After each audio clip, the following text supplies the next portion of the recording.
Hey guys, welcome. This is a general reading for the collective of Gemini, Sun, Moon, Rising, Venus. It's not date or time specific. Whenever you come upon it, if it speaks to you, it may be your message at that time. Please know it is a general reading though, so it won't resonate for everybody. Just take what speaks to you, leave the rest. Sometimes the messages come through directly for a cross-watcher. So if you're cross-watching for a Gemini, keep that in mind. What I'm doing here is the spread I'm using. I want to do like a 2022 wrap-up so that I see the overall energy coming in at this moment, where you've been, where you are, where you're headed, and I will do the same for your divine counterpart in the extended. So that's what we're doing for this particular reading. Gemini, Sun, Moon, Rising, Venus. Emperor. So the overall energy is speaking to divine masculine energy. Interesting because this is a card of Aries, which is ruled by Mars, and Mars is presently in the sign of Gemini, and he's retrograde. So we could be looking, I will wait to clarify, but we could be looking around themes around Mars and action taking. Here's where we go. Oh my goodness. Okay, I'm just going to pull the cards. I'll hold them up and then we will clarify them. Oh, gosh. Powerful, powerful, powerful. Okay, so what I see here, so this is where you've been, where we've been coming from. Something has been painful with regard to what you anticipate the future to hold. For the connection, Three of Wands is about ships coming in or not, and the waiting game and anticipation, even expectation. And the Ten of Pentacles often looks forward. It's often about life partnership, or at least a future, something that has some longevity. And since we have the overall energy of the divine masculine, the Emperor here, there could be some unrequited love that has caused you to question your future. Okay, so where are you now? Chariot, Page of Cups, Six of Cups. Finally feeling like you might be able to experience some sense of forward motion, some victory, a little message of love, maybe even a little message of apology coming in from the past life soulmate here. The other, there may be some of you that just need to move on from it all, right? The Chariot is either moving towards something or away from something, and in either case, it's almost always for your highest good. So the fact that we have this little Page of Cups here with the Six of Cups, some message from the heart, something sincere, would probably be seen as a victory, but it's also like in the absence of it, do you just kind of have to cut loose and move forward? Then we have, in the future, we've got the King of Wands and the Queen of Cups with the Seven of Swords in the middle. Look at the King of Wands with his back toward the Queen, and there's that, I almost feel like there's some avoidance here. It's not that this person doesn't know what they want. It's that they may be unavailable for whatever reason and therefore won't take the required action. So we're going to look at all of it. That's just what I come up with on first glance, but that's why we clarify. So let's see this Emperor. Whoa. Six of Pentacles, Three of Wands, and Nine of Swords. So since we have the Three of Wands, which has been your past experience here for most of this year, definitely something you've been waiting for, some measure of reciprocity, some equal give and take has eluded you in this connection, causing you many sleepless nights, lots of anxiety, and almost something that runs on a loop in your mind to the point of distraction of everything else. Meaning it has been a source of mental discomfort. Like, why can't I shake this? Why can't... Yes, the Eight of Swords is more about feeling stuck and trapped, but the Nine of Swords is that next step. It's like, well, once we have a breakthrough, then we can kind of fall into patterns of a little bit of obsessive adjacent energy, especially with some negative thoughts. And here's what I'm saying, why I'm saying this, is because this has been your year. of disappointment, heartache, unrequited love, and waiting for it to show up in 3D with some measure of generosity or reciprocity from a divine masculine. So I do feel I'm talking to a feminine, a predominantly feminine energy here, just FYI. Whether you're the Gemini or a cross watcher. I know. So let's look at the Three of Wands and the Three of Swords. Ace of Wands, Queen of Cups, and the Six of Cups again. Wow. I'm definitely feeling some unrequited love here, right? That Ace of Wands, if it comes out reversed, failure to launch. You know, no inspired passion, something that just kind of has you feeling really forlorn, disappointed, rejected even. Queen of Cups is very vulnerable at times. She is the empath of the tarot. So this may mean that you've spent this past year constantly with an open heart of, open to, like, to a wound open to the air. Oh my gosh, right? See why I struggle to say that? Because it's like when you get hurt or you have a cut or whatever, how it stings when it's open to the air. Well, that Queen of Cups is very emotionally vulnerable, very exposed on a vulnerable level.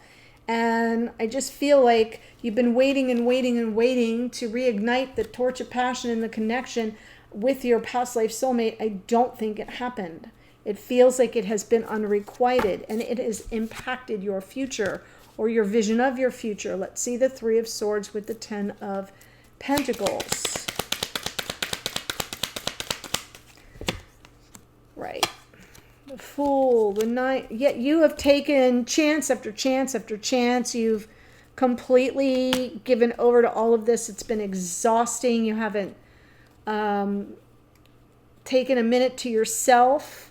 You haven't given up, just wanting to move beyond any kind of discomfort here, wanting to continue to trust that wherever you are leaping to energetically, you're going to land in a safe space and it's going to turn out on the other side the way you envision your future to be.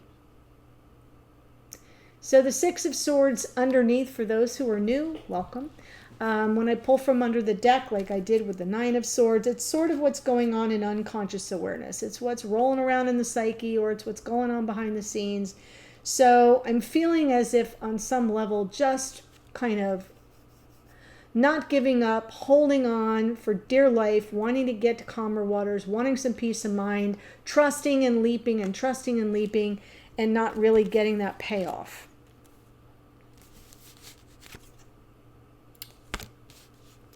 So it almost feels like on some level, your vision of the future has been put on hold. And I'm only saying that because right here, like a constant struggle. So that's where we've been. Now where are we? Chariot, Page of Cups.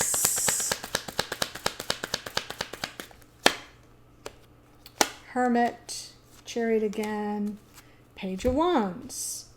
Almost, yeah, it looks to me like you're following your own wisdom here. This is that moment where do I move toward this person or do I move in the opposite direction?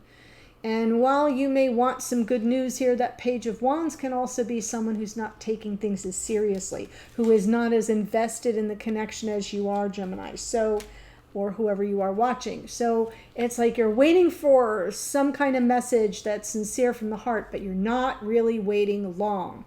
That's why the double hit of the Chariot is like, look, I'm going to give you this little bit of time. I'm wiser now. I've been on this solitary journey. I can continue that way. So there's this energy of like a little bit of stop and go. The only reason why I'm feeling a little bit of stop and go is because we are talking about the past life soulmate, Six of Cups, the emotional comfort, the nostalgia, the warmth, that sense of feeling like you're home with this person. But if they're not responding, and if it's totally unrequited love, you can't stay there forever. So where you are right now with the double hit of Chariot is, if it's my time to go, I'll go. Okay? My little kitten is right behind here, and he's sleeping and he's moving around because he's getting bigger now, and he's been knocking my lights and the camera. Oh my gosh. So if things shift, I'm just going to get up and fix it. He's just turning around. Oh my God. Just so you know, I am in progress on creating a little studio for myself in the spare room because I can't keep locking him in a room. That's not fair to a kitten. He needs run of the house, and I'm trying to create a studio upstairs, but like every time he moves, I lose my breath. All right, here we go. So you saw where I was before. I was like, what? You're ready to move on. If it's unrequited love, if you're not going to receive a message from this person that you feel comfortable, that they're being sincere, you're ready to cut loose. Let's look at the Page of Cups with the Six of Cups. Yes. Five of Pentacles. There's definitely something unrequited here because we have the King of Wands. And we have him down here going forward. And the King of Wands can represent an unavailable lover. Someone who's just unavailable for whatever reason and is leaving you feeling ghosted or devalued on some level. There can be abandonment issues. I'm not seeing a whole lot of that. But unrequited love can leave you feeling very rejected, right? Very much unstable in terms of the connection in 3D, Pentacles. So this is impacting your future. A kind word would go a long way. But we've got this King of Wands underneath, and I'm feeling like this person has been unavailable to you for quite some time. For whatever reason. So now let's look at this king. Right now we have the King of Wands with the Seven of Swords in the future.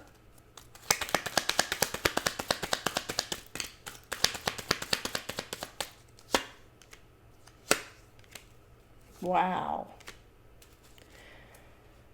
Oh my goodness.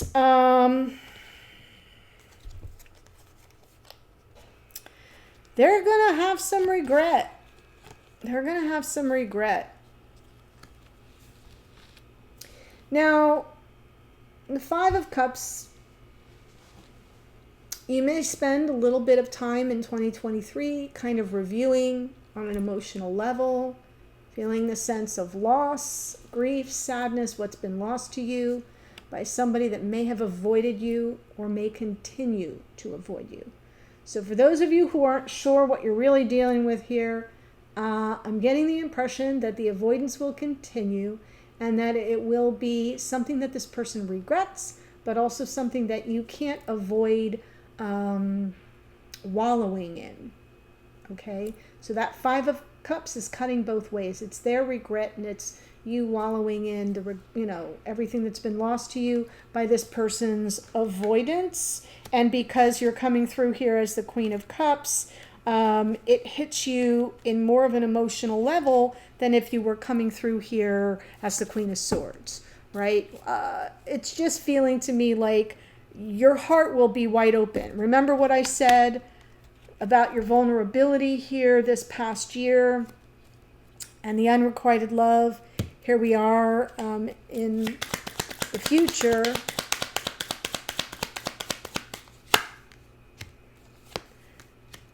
There's the Queen of Swords. Yes! Okay. So I see healing for you. I kind of think you're going to resolve this. It's almost like you know how we can come to terms with something that's really disappointed us, where we have this retrospective moment where we look back and we assess the ways we've been shut down, rejected, avoided. Well, this is the avoidance card. Even betrayed to some degree, or if we feel somebody hasn't been very honest or upfront with us at the very least. I'm not calling anybody out as a liar per se, but I think there's been some avoidance of straight talk, and that's left you feeling very rejected or devalued on some level. And being that we have the King of Wands twice, and I feel he's coming out reverse, this has been somebody that's made themselves unavailable and very remote. Okay, so that's what I almost see you kind of doing. I'm doing a wrap-up reading, but I think in the beginning of the year, you do that for yourself, and then you get wiser, and you're like, you know what? This is my opportunity to heal. This is my opportunity to kind of get real practical about things. So the Queen of Cups and the Star, there's some healing opportunity here. That may be just what the doctor ordered. You're going to shift into something more practically minded. The Eight of Swords, yeah, it may take you a hot minute and you may feel like I'm not making any forward motion. Well, maybe you're not meant to in the beginning of the year. Things will shift. But I kind of feel like I'm doing a wrap-up reading. You're going to do that in the beginning of the year. And yeah, it's not always fun, but it seems to me like whatever I'm talking about here, this has been a very stagnant situation for quite some time. Something that has really caused you to take a hit in terms of your self. Not just your self-worth, but your concept of yourself, both on an emotional level, on an intimate level, and in terms of your ability to envision a future for yourself with someone who's been largely unavailable. And that can be a very emotionally difficult thing to go through. So I kind of see you wrapping it up and a lot of healing coming from that. That's what I see for you. But if you want to know what's going on with your person, that's what I'm going to explore in the extended, and the link is in the first sentence. So if this is resonating for you, I'm doing the same exact spread from their point of view. Okay? We've got the Emperor here is Aries, ruled by Mars. Queen of Cups is out twice. Cancer, Pisces, Scorpio. It's actually more Cancerian energy. The Fool is Aquarius. Cancer in the Chariot twice. So a lot of Cancer energy here. Hermit is Virgo. We've got the King of Wands out twice. That's Aries, Leo, Sag, but it's Leo. We've got the King of Swords, Gemini, Libra, Aquarian energy because it's air, but it's Aquarius. The kings are fixed signs, just so you know. The queens are cardinals, so that's why the Queen of Swords is Libra. And the Star is more Aquarius. So we've got full tilt on Cancerian energy and Aquarian energy in this reading at this time. If this is resonating for you, the link to the extended is below. I'll see you there in a second. Otherwise, bye for now.